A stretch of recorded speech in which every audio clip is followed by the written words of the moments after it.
Right sir. ఈ మధ్యకాలంలో చాలా వింటున్నాము, డైరెక్టర్స్ కథల్ని చాలా కాపీ చేస్తున్నారు అని చెప్పి. సో ఆల్రెడీ ఒకవేళ అంటే మీ దగ్గర ఉన్న స్క్రిప్ట్ని ఒకవేళ రిజిస్టర్ చేసుకోపోయి ఉండుంటే, జనరల్లీ చాలామంది అట్లా చేయకుండా వెళ్ళి ఒక స్టోరీ లైన్ చెప్తాను అని చెప్పేస్తూ ఉంటారు కదా. వాళ్ళు తీసుకుంటారేమో అన్న ఆతృత కూడా వాళ్ళకు ఉంటుంది. సో దీన్ని యాక్సెప్ట్ చేస్తారేమోనని.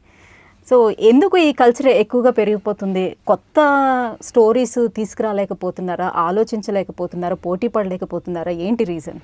ఇప్పుడు కొత్త స్టోరీస్ తీసుకోలేకపోతున్నారా అన్న స్టేట్మెంట్ తప్పు. ఎందుకంటే అదేంటంటే కాపీ కొట్టారని ఒప్పేసుకున్నట్టు, అంటే కన్ఫర్మ్ చేసినట్టు. అది కాదు. జనరల్గా ఎలా ఉంటుందంటే థాట్లో కోయిన్సిడెన్స్ కొంత ఉంటుంది. మీకు ఏ ఎమోషన్ తీసుకున్నా సినిమా కథల్లో ఇదర్ రివెంజ్ అన్నారు అనుకోండి, అది హీరోయిన్కి జరిగిన విషయమా, చెల్లెలకి జరిగిన విషయమా, తండ్రికి జరిగిన విషయమా, ఇది సేమ్ ఉంటుంది. స్టాండర్డ్ టెంప్లెట్స్ ఉంటాయి ఎమోషన్స్లో. అలాగే బ్యాక్గ్రౌండ్స్ తీసుకున్నారనుకోండి, పలానా ఊర్లో జరిగిన ఒక రియల్ ఇన్సిడెంట్ నుంచి ఆధారపడిన కథలు కొన్ని వందల మంది రాసేసుకుంటారు.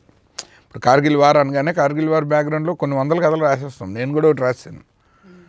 ఇందులో ఎక్కడో మనకు తెలియకుండా ఒక ప్రాజెక్ట్ ముందరకు వచ్చినప్పుడు కనుక సిమిలారిటీస్, అది నేను ఆల్రెడీ చెప్పిన వాళ్ళ దగ్గరే నుంచే ఆ ప్రోడక్ట్ వస్తుంది అనుకోండి, మీరు క్లెయిమ్ చేయొచ్చు కాపీ అని. ఆ స్పెక్యులేషన్ మీద క్లెయిమ్ చేయలేరు. అప్పుడు ఏమవుతుందంటే మీరు రిజిస్టర్ చేసుకున్న కదా, మీరు రైటర్స్ అసోసియేషన్లోను అలాగే డైరెక్టర్స్ అసోసియేషన్ డైరెక్ట్లీ ఇన్క్లైన్డ్ రెండు. సో ఇక్కడ మీరు రైటర్స్ అసోసియేషన్లో కనుక రిజిస్టర్ చేసుకుంటే సినిమా రిలీజ్ అయిన తర్వాత వాళ్ళు మీకు డబ్బులు ఇప్పించే కేసులు చాలా ఎక్కువ ఉన్నాయి. They work very hard on it. Copyright ఇష్యూస్లో చాలా పెద్ద పెద్ద ప్రొడక్షన్ హౌస్లు, పెద్ద డైరెక్టర్లు, పెద్ద హీరోలు ఉన్న సినిమాలకే కొత్త రైటర్లకి రైటర్స్ అసోసియేషన్ చాలా మంచిగా ఆఫ్టర్ రిలీజ్ చేయగలరు. అండర్ ప్రొడక్షన్లో ఉన్న సినిమాని మనం ప్రూవ్ చేయలేం. ఎందుకంటే వాళ్ళు ఈవెన్ దే కెన్ చేంజ్. వాళ్ళు మనకి సబ్మిట్ చేసిన కథ కూడా మార్చుకునే ఫెసిలిటీ మీకు షూటింగ్లో ఉన్న సినిమాకు ఉంటుంది. సో ఇప్పుడు మీరు ఆచార్య గురించే ఇది అడుగుతున్నారు అనుకుంటున్నాను, కానీ ఆచార్యది మీడియాలో ఎక్కువ రచ్చ చేశారు. కానీ యాక్చువల్గా అయితే సినిమా రిలీజ్ అయిన తర్వాత సినిమాకిను ఈయన స్క్రిప్ట్కి కంపేర్ చేస్తే కనుక writers association will definitely work it out in a positive way, అంటే to help the young writer.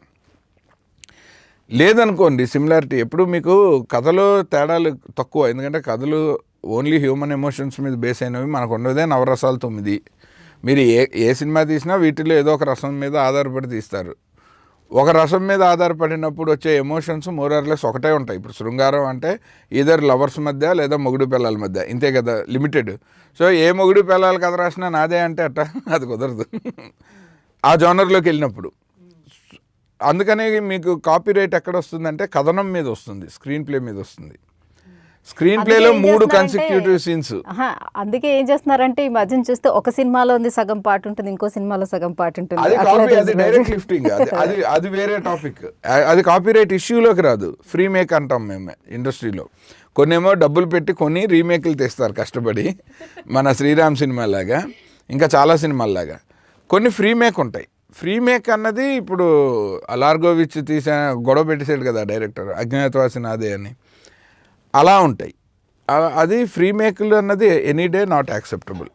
అది ఇంకా అంటే మనము పబ్లిక్ డొమైన్లో డెఫినెట్గా ఖండించాల్సిన విషయం. అది ఫ్రీ మేక్ అన్నది ఎప్పుడైనా తప్పే. ఇంకో కంటెంట్ చూసి, ఇప్పుడు మా పీపుల్ మీడియా ఫ్యాక్టరీ సురేష్ ప్రొడక్షన్స్తో కలిసి ఓ బేబీ అనే సినిమా తీశారు.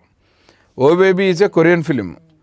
వీళ్ళు ఆ కొరియన్ ప్రొడక్షన్ హౌస్కి రీచ్ అయ్యి రైట్స్ తీసుకుని వాళ్ళని కూడా 1/4 కో ప్రొడ్యూసర్స్ కింద పెట్టే తెలుగులో తీశారు.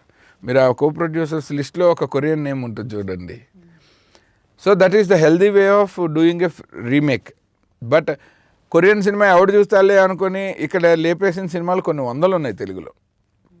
అప్పటికి మనకి ఇంత అవేర్నెస్ కూడా లేదు. సోషల్ మీడియా ఇంత గ్లోబల్ అవ్వలేదు అప్పుడు, డిజిటల్ ప్లాట్ఫామ్. సో ఆ టైంలో బాగా లేపారు. ఇదివరకు ఫిలిం ఫెస్టివల్స్కి వెళ్ళి డైరెక్ట్ లిఫ్ట్ చేసి తెలుగులో తీసిన సినిమాలు కోకొల్లలు ఉన్నాయి. తర్వాత ఇప్పుడు మనకు అన్నీ తెలిసిపోతున్నాయి. వరల్డ్ సినిమాని మనం ఇంట్లో కూర్చొని చూసేస్తున్నాం.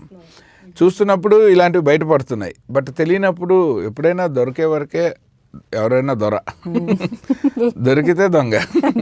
సో అది ఇంత వ్యాస్ట్ ఎంటర్టైన్మెంట్ ఇండస్ట్రీలో ఏ కేసు నా కేసు సెపరేట్గా మనం మాట్లాడచ్చు, అందులో ఉన్న మంచి చెడు తప్ప జనరలైజ్ చేయలేం.